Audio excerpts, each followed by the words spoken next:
SBI के लिए जद्दोजहद कर रहे हैं। मैं अभी नया हूँ, ये चेहरा भी नया है SBI के लिए। कुछ दिन पहले ही आप लोगों के सहयोग से हम SBI में दिल्ली में जा करके जो है राष्ट्रीय अध्यक्ष के बीच में शामिल हुए। हम तो पहले अपना परिचय देते हैं, इसलिए कि लगभग नहीं कुछ होगा तो 8-10 जिले के लोग तो आए हैं। हमारा नाम जवाहरलाल यादव है। मैं शायद राजनीतिक शुरुआत में हर भाई हम लोग के साथ है, आप भाई समीर साहब है, हम लोग राजनीतिक शुरुआत में बात राजी में देख रहे हैं कि पता नहीं हम लोग को जो है मैंने लग रहा था कि हाँ हम लोग जो है इस उत्तर प्रदेश के युवा राजनीतिक लोग और वह जज्बा शायद ऊपर वाला करे कि आप लोगों में भी आए।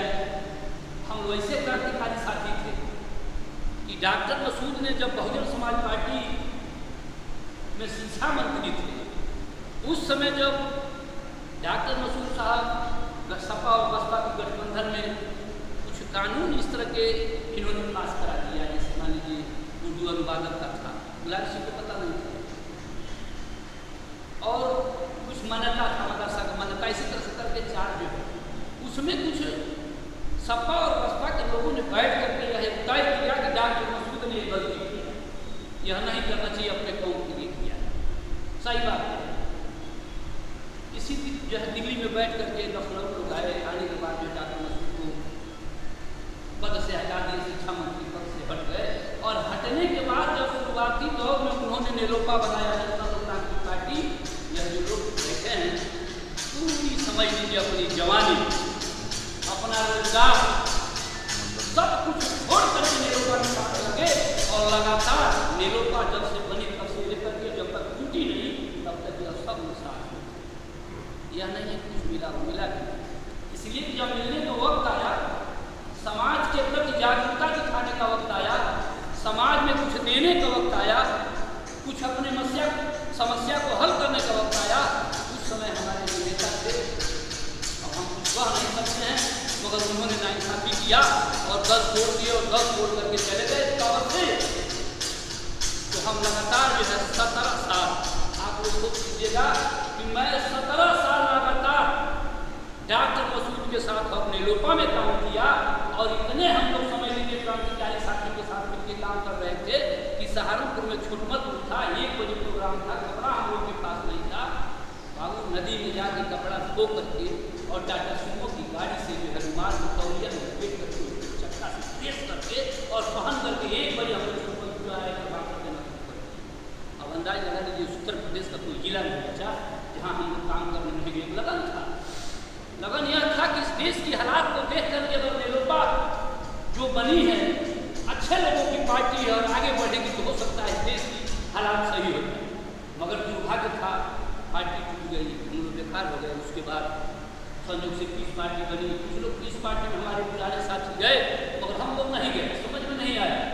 उसके बाद इस उत्तर प्रदेश में UDF बनी, बुखारी साहब संरक्षक थे, हम गए थे, हम बुखारी साहब के साथ गए, फिर 6-7 महीना 8 महीने के करीब जो है संयोग से मेरठ का एक ऐसा कुआं उसमें शामिल था कि अपने स्लाटर हाउस के चक्कर में, अपने निजी स्वास्थ्य के चक्कर में उसको छोड़ दिया। उसके बाद हम लोग बैठ गए।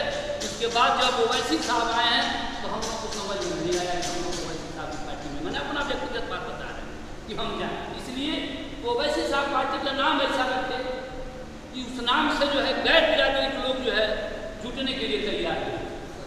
उनका भाषण ऐसा था कि गैर बिरादरी के लोगों ने जो है उनको लाइक नहीं किया।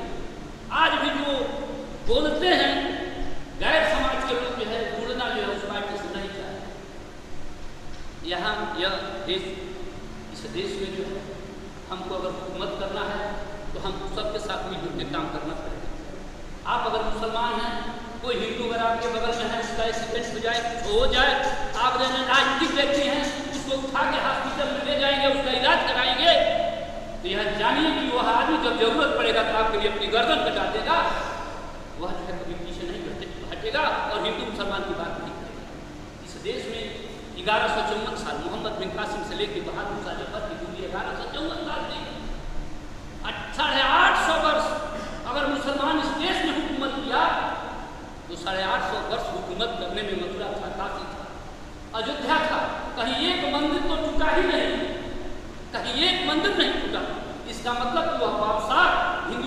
मुसलमान दोनों को मिला के चलते थे, तब 850 वर्ष हुकूमत की।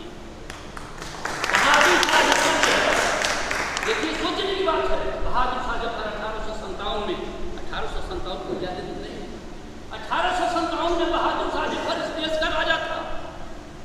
अंग्रेज जो है बिल्कुल आक्रमणकारी हो गए थे। बहादुर शाह जफर को दिल्ली की तख्त से हटाना चाहते थे।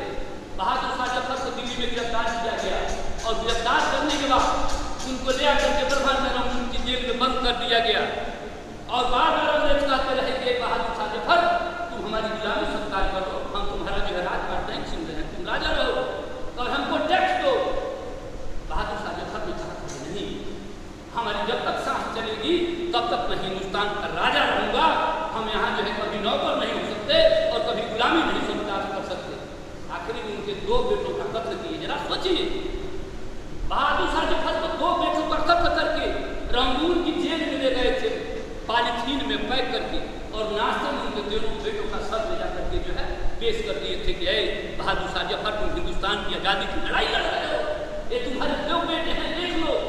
बहादुर शाह जफर ने जवाब दिया था, यह तो 2 बेटे हैं, अगर हमारे सैकड़ों बेटे होते और आज इसी तरह से कत्ल करके तुम हमारे पास पेश करते तो भी हम नहीं मानते, हिंदुस्तान की आज़ादी जरूर लड़ते।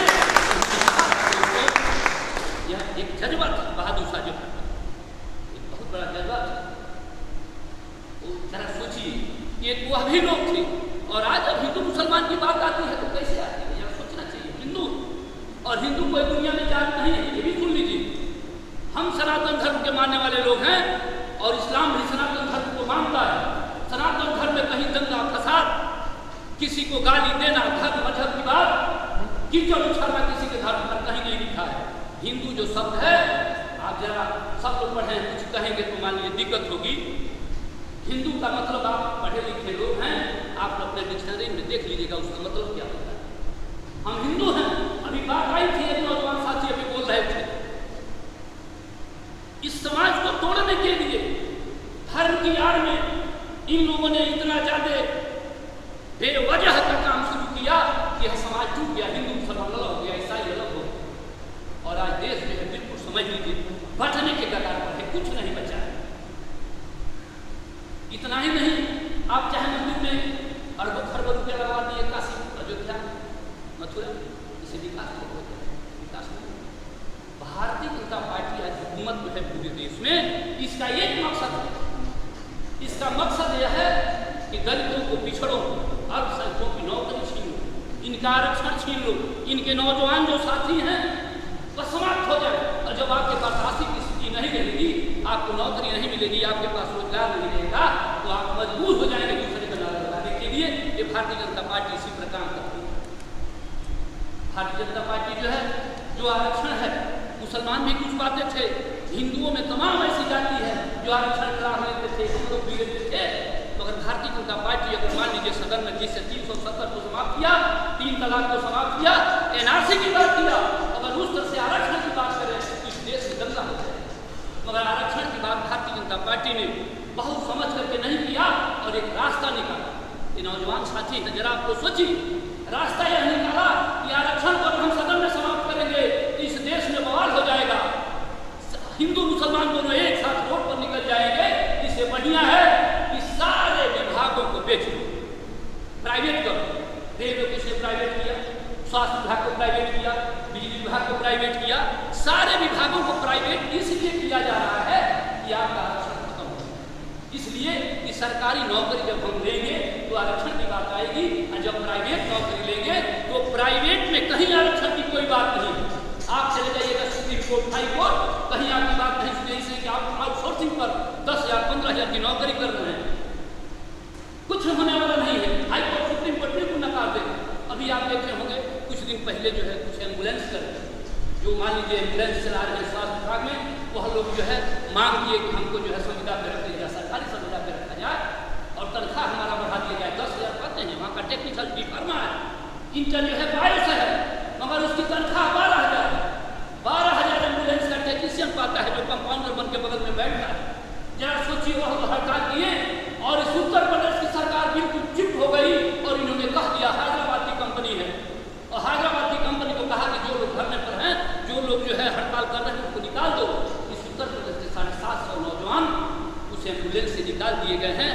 क्या एक पहली तारीख को समझौता था, नहीं हो पाया, वो मान लीजिए 4-4 साल 5-5 साल नौकरी करके घर बैठ गए। आप 10,000 12,000 की नौकरी करेंगे तो 10-12,000 की नौकरी में आपके अगर 2 बेटे हो, आप बताइए अपने बच्चे को लखनऊ में इलाहाबाद पढ़ा सकते हैं? नहीं पढ़ाएंगे। इसलिए यह जो है प्राइवेट जो है आउटसोर्सिंग की जो बात हो रही है, इस देश के दलितों को, पिछड़ों को, मुसलमानों को समाप्त करने के लिए हो रही है। यहाँ के दलित पिछड़े मुसलमान समझ नहीं देते। और कोई भी पार्टी, आज आपसे दावे के साथ कह रहे हैं, इस उत्तर प्रदेश में कोई भी ऐसी पार्टी इस समय नहीं है जो भारतीय जनता पार्टी के खिलाफ जो है मैदान में आकर जंग करे। कोई पार्टी नहीं है। इसलिए नहीं है कि आपको शायद हमको नहीं कहना चाहिए, हम जाते कोई बोलना नहीं चाहिए हमको, क्योंकि हम अध्यक्ष जी की अनुमति से चाहेंगे कि 2 मिनट बोले। इसलिए हम कह रहे हैं कि बताइए, सदन में जो है हम आपको वोट देते हैं, आपको सपोर्ट करते हैं। हम इतना तक कि आपको 1 गुल्ला का खिताब दे दिए, आपको 3 बार मुख्यमंत्री, बेटे को 1 बार 4 बार बना दिए। आप जब सदन में गए तो सदन में जब गए तो कहे कि मोदी जी बहुत अच्छे हैं। सब लोग टीवी पर सुने होंगे, सब लोग जानते हैं, कहे मोदी जी बहुत अच्छे हैं, मोदी जी इस बार पूर्ण बहुमत से फिर 1 बार प्रधानमंत्री बनेंगे। बोलिए सही है ना? ये बिल्कुल सही है। तो पूरी दुनिया की आवाम ने देखा कि जो है नेताजी को ऐलान कर दिए कि भारतीय जनता पार्टी दोबारा आएगी। आपकी लड़ाई कौन लड़ेगा बताइए? जिसको आप बबुआ माने, जिसको आप अपना जो है रहबर माने, वो आदमी सीधे सपोर्ट कर दिया भाजपा को। इतना ही नहीं, 70 में वोटिंग हो रही थी और उसके भाग गए, आपने वोट नहीं दिया। अरे हम कह रहे हैं कि आप ठीक है, उसके खिलाफ हम हार जाते हैं, ठीक है, वोट तो देना चाहिए ईमानदारी से। आप NRC में भाग गए, किसी भी मसले पर आप हमारे साथ खड़ा होने के लिए तैयार नहीं है। ये बताइए कैसे जो है कोई लड़ाई लड़ेगा? तो पार्टी, समाजवादी पार्टी किसी कीमत पर भारतीय जनता पार्टी के खिलाफ लड़ने के लिए तैयार इसलिए हुई है कि भारतीय जनता पार्टी के इस समय जो मुख्यमंत्री योगी जी हैं, योगी जी मुलायम सिंह यादव के सगे रिश्तेदार हैं। पता नहीं आप लोग जानते होंगे, कुछ लोग उत्तराखंड के किनारे की विराम पर है। योगी जी जो है मुलायम सिंह यादव की छोटी बहू अड़पड़ा बिष्ट यादव जिसको कहते हैं, अड़पड़ा बिष्ट यादव हमारे यहाँ पूरा में कहा जाता है पुआ, कहीं फूफी कहा जाता है। अड़पड़ा बिष्ट यादव की फूफी से, पुआ से योगी के सगे बड़े भाई के शादी में पता कर रही थे। अड़पड़ा बिष्ट यादव मुलायम सिंह की जो बहू है, उसके सगे पुआ से योगी आदित्यनाथ जी के सगे बड़े भाई की शादी हुई है। और जब मुख्यमंत्री हुए योगी आदित्यनाथ जी तो कहीं नहीं गए, सबसे पहले कान्हा गौशाला का दौरा की और कान्हा गौशाला का दौरा करके करोड़ों रुपया उस गौशाला में दे आए। और एक बात और पता लगा लीजिएगा, इस उत्तर प्रदेश में हर जिले में लवारिस पशुओं को जो है एक हाउस बना हुआ है जिसमें पकड़ करके बंद किया जाता है, उसका नाम है कान्हा गौशाला। वह जो है मुलायम सिंह की बहू अड़पड़ा बिष्ट यादव का वह कान्हा गौशाला है, NGO है। वो सारा पैसा आज मुलायम सिंह के घर में उसी NGO में चला जाता है। आप वोट देते हैं, चिल्ला के कहते हैं हमको वोट देंगे, हम SDPI को नहीं देंगे, मगर जरा सोचिए यह कौन सा रिश्ता है? आज यह बताइए कि आपने 850 वर्ष अगर हुकूमत किया तो आप गए नहीं होते, आपकी कमी थी, आपने दावत दिया क्या आ जाओ। किसी ने ब्राह्मण की बेटी को बुलाया, किसी ने ठाकुर की बेटी को बुलाया, किसी बड़े लोगों की बेटी को बुलाया। और जब मुस्लिम बादशाह है अपने घर में जो है ब्राह्मण और ठाकुर की बेटियों को रखे, उनसे शादी किए तो उनके घर के लोग घुसे और सारा मुस्लिम संस्कृति को समाप्त कर दिया। उसी तरह से आज इस देश के लोग मुलायम सिंह यादव को नेता मानते थे, तो आज के तारीख में अखिलेश यादव उनके बेटे हैं, उनकी पत्नी डिम्पल सिंह यादव है, उत्तराखंड की ठाकुर है। बताइए आपका कहाँ भला हो सकता है? वह कहती है मैं तो श्रीराम के खानदान का हूँ, डिम्पल सिंह कहती है मैं श्रीराम के खानदान का हूँ। उनकी दूसरी बहू भी जो है ठाकुर है, वो भी उत्तराखंड की रहने वाली है। एक बताइए, खुद सोचिए आप लोग कि आपके पास मनी लॉन्ड्रिंग से लेकर के 50 मुकदमे अखिलेश यादव मुलायम सिंह यादव के पास थे, कहीं गिरफ्तारी नहीं हुई। अब ठाकुर अगर उनको कुछ कहा या तैयार कराया, उसके खिलाफ मुलायम सिंह यादव की चार्जशीट लगी, FIR लगा, चार्जशीट नहीं FIR लगा, मुलायम वंचित हो गए। और 323 से लेकर 504, 506 जिसमें सुप्रीम कोर्ट ने कह चुका है कि 7 साल से नीचे की किसी भी अपराध में आपकी गिरफ्तारी नहीं होगी, ये सुप्रीम कोर्ट का नजर है। मगर अगर आजम खान 323, 504, 506 तमाम ऐसी धाराएं हैं जो 3 साल से नीचे हैं। आप लोग जरा सोचिए, जिस धारा 3 साल से नीचे की धाराओं में आजम खान का बेटा, उनकी पत्नी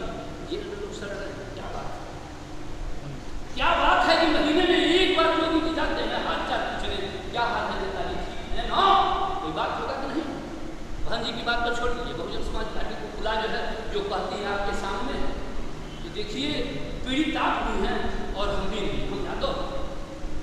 हम यादव हैं। यादव दुनिया में कोई जातीय नहीं, मगर हमारे नाम के आगे जवाहरलाल यादव काट भी रहे हैं, लिख भी रहे हैं। हम लोग इस उत्तर प्रदेश से ग्वाल समाज के लोग हैं, और ग्वाल समाज के लोग कहीं किसी प्रकार की किसी भी धर्म और मजहब के खिलाफ कहीं लड़ने के लिए तैयार नहीं होते हैं। मुलायम सिंह यादव अपनी जाति के कमहरिया हैं। कमहरिया इस उत्तर प्रदेश के 5 जिले में है, और ग्वाल पूरे संपूर्ण में उत्तर प्रदेश में 98% ग्वाल है। पूरब में कहा जाता है घोसी, पश्चिम में घोसी और पूरब में ग्वाल। कानपुर में आप जाएंगे तो आपको पूछेंगे कौन जाति हो, तो घोसी, तो आपको पूछना पड़ेगा कि हिंदू हो मुसलमान। एक ही क्लास कानपुर में जो वोटर हैं वहाँ घोसी लिखते हैं। हमारी समाज ग्वाल भी घोसी लिखता है और मुसलमान भी घोसी लिखता है। जरा सोचिए कहाँ भेदभाव, कहीं किसी प्रकार का भेदभाव नहीं है। अगर भेदभाव होता तो औरंगजेब थोड़े हमका बादशाह होता, भेदभाव होता तो तमाम जो बहादुर शाह फटे तमाम नहीं होते। तो देखिए दोस्तों, हमारे कहने का मतलब है कि हम लोग ऐसा काम करें कि कम से कम SDPI आपके सामने है, इसलिए हर चीज़ के बारे में हमारे नेताजी लोग बता रहे हैं, हम भी खड़े। हमने देखा इस SDPI की खूबी, दिल्ली भी गए, हमारी वार्ता हुई, राष्ट्रीय अध्यक्ष भी थे। हमको समझ में आया कि आज तक जितनी पार्टियां बनी हैं उस पार्टी से हट करके ये मेरे नौजवान साथी जो बैठे हैं यह पार्टी में काम करेंगे, और जब मौका आएगा कि हम MLA बन जाएं, हम जिला पंचायत सदस्य बन जाएं, तो बाकी पार्टियों में यह पूछा जाता है कै गाड़ी है तुम्हारे पास, कितना रुपया, कौन सा धंधा करते हो। तो हम बदमाश हैं, गुंडा हैं, 100 गाड़ी है, 302 दफारा है, खरबों रुपया है, हम 4 करोड़ लगा देंगे, चुनाव में टिकट मिल जाता है। SDPI की जो नीति है, SDPI नीति, हम अपनी बात कर रहे हैं, हम कहते रह गए हमको विधानसभा लड़ाइए, ऊपर से आया यादव जी रहना हमको रहिए, जाना हो तो चले जाइए। जब तक पार्टी ठीक से काम नहीं करेगी और खराब तौर पर जब तक वर्करों को तैयार नहीं करेगी, और जब हमारी टीम जब तक तैयार नहीं हो जाएगी, और जब तक जनता SDPI के बारे में जान नहीं जाएगी, और विधानसभा जब तक तैयार नहीं होगा, हम आपको नहीं लड़ाएंगे, हम चुप हो।